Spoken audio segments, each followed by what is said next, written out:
오늘 우리에게 주시는 하나님의 말씀은 신명기 28장 20절에서 35절까지입니다.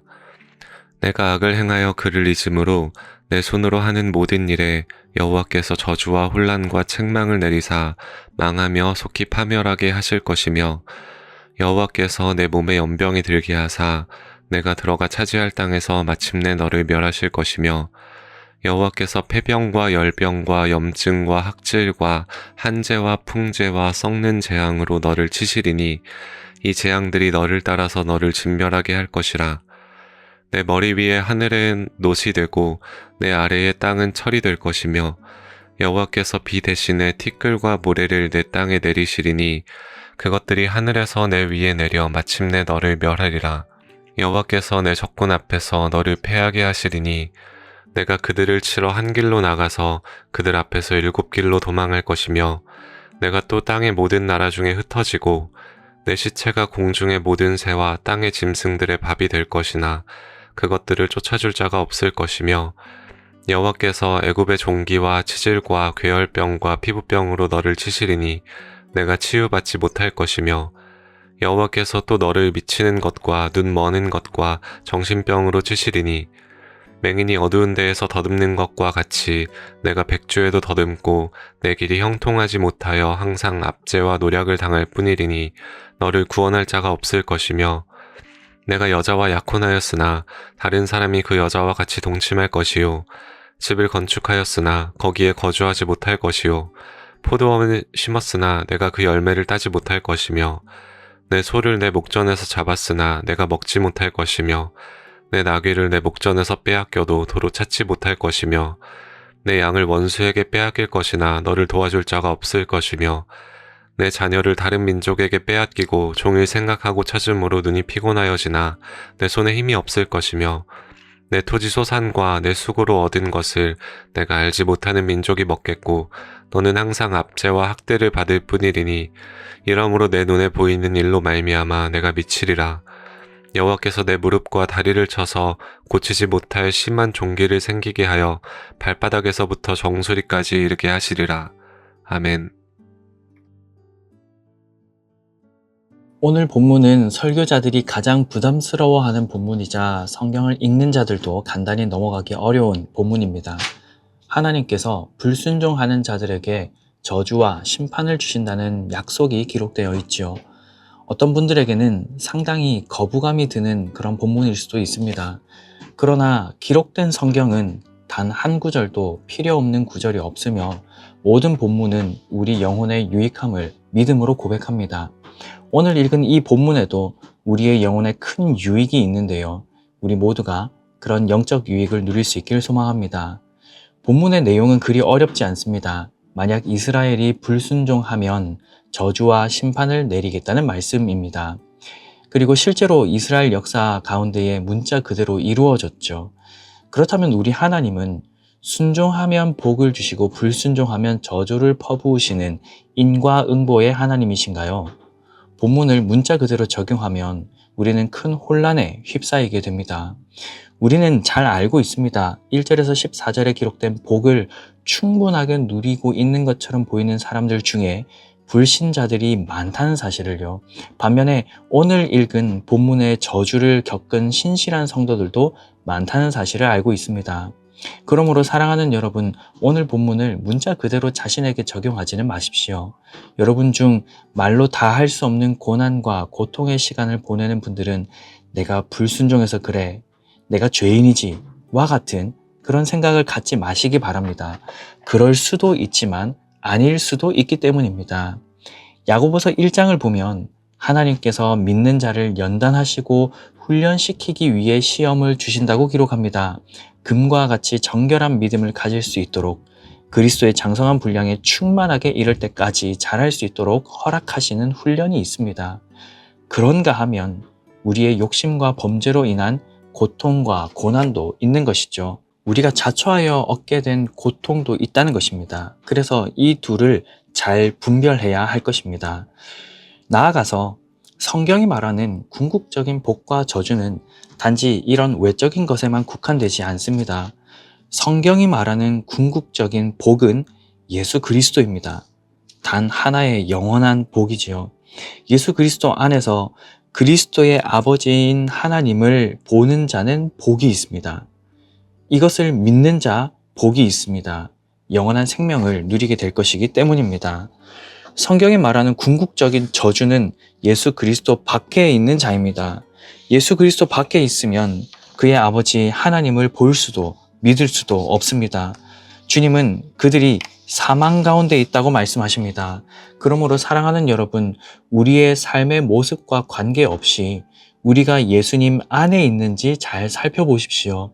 예수 안에 있으면 복이 있고 예수 안에 없으면 심판이 있습니다. 그렇다면 하나님께서 복과 저주를 선언하신 의도와 목적이 무엇인가요? 그들을 거룩한 백성으로 세우기 위함입니다. 왜 그들을 거룩한 백성으로 세우려고 하십니까? 그들과 인격적인 사랑을 주고받기 위함입니다. 하나님의 속성을 깊이 생각해 보아야 합니다. 하나님은 공의로우시며 사랑이신 분입니다. 공의, 죄가 하나도 없는 완전히 거룩하신 분입니다. 사랑, 그 넘치는 은혜와 자비와 사랑으로 우리를 안으시는 분이시죠. 하나님은 사랑의 대상으로 인간을 만드셨습니다. 특별히 이스라엘을 택하셨죠.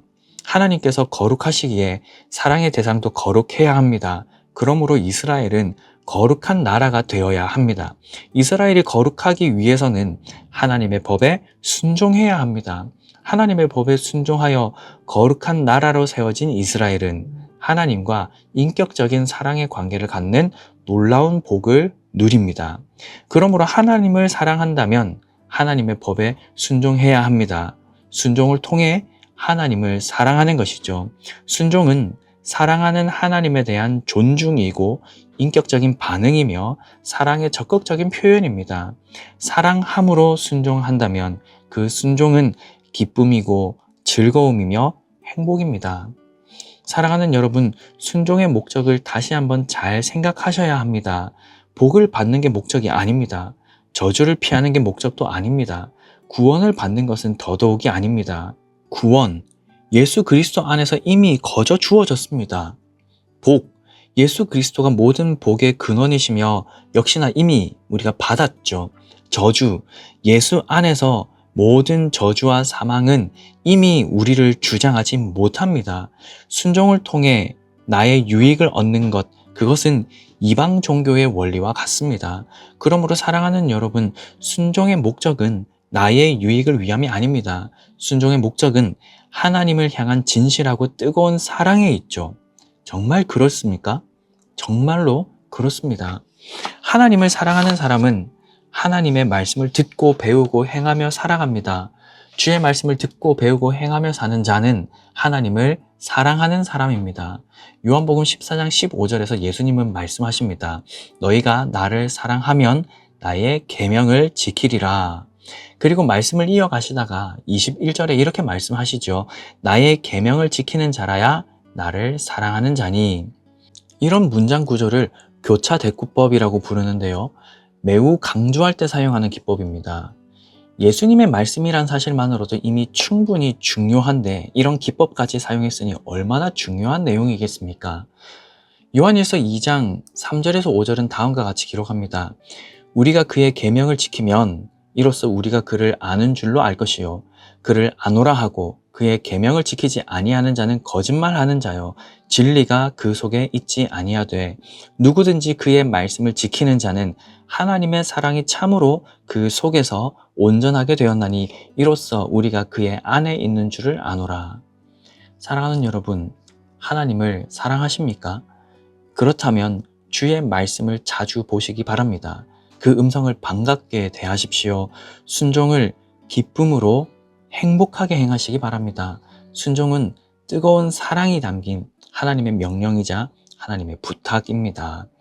말씀을 맺겠습니다. 사랑하는 여러분, 하나님은 결코 이스라엘을 미워하셔서 이 말씀을 주지 않으셨습니다. 사랑하셔서 주셨습니다. 하나님은 거룩하시고 위대하신 분이십니다. 능력, 지혜와 지식, 그 선하심, 사랑과 자비가 무한하시고 불변하시며 영원하신 분이십니다. 어떤 말로 또 다 표현할 수 있을까요? 그 위대하신 초월적인 하나님께서 한낱 피조물에 불과한 이스라엘과 인격적인 사랑을 누리길 원하셨습니다.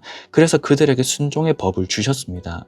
이스라엘이 제사장 나라여 거룩한 백성이 되어서 하나님과의 인격적인 사랑을 누리는 놀라운 복을 얻길 원하셨던 것입니다. 하나님께서는 이제 예수 그리스도의 몸인 교회를 사랑하십니다. 인격적인 사랑을 누리길 원하시죠. 단, 과거 이스라엘과 달라진 점이 있습니다. 바로 예수 그리스도입니다. 100% 완전한 순종의 삶 살아가실 수 있으시겠습니까? 저는 자신 없습니다. 이렇게 말씀을 전하고 또 새벽에 기도하여도 오늘을 살아가는 중에 저는 또 죄에 노출될 것입니다. 입술로, 손과 발로, 그리고 마음으로 또 불순종의 모습을 보일 것입니다. 그러면 어떻게 해야 합니까? 이런 우리의 상황을 보시고 하나님께서 예수님을 보내주셨습니다. 단 하나의 영원한 복, 그 예수 그리스도를 믿으시면 됩니다. 예수님을 믿는 순간 하나님은 우리를 허물과 오점투성이로 보지 않으십니다. 예수님의 의로움이 곧 우리의 의로움이 됩니다. 그 말인즉 예수께서 보이셨던 완전한 순종의 삶을 마치 내가 순종한 것처럼 나의 순종의 삶으로 봐주신다는 것입니다. 예수님을 믿으십시오. 예수 안에서 하나님과의 인격적인 사랑을 누리십시오. 그 사랑을 더욱 분명하고 더욱 풍성히 누리기 위해서 기쁨과 감사와 넘치는 행복감으로 순종의 걸음을 걸으십시오. 우리에게 허락하신 오늘 하루가 순종으로 말미암은 기쁨과 즐거움이 가득하길 주님의 이름으로 간절히 축복합니다. 오늘 아침에 함께 기도하실 기도 제목 2가지입니다.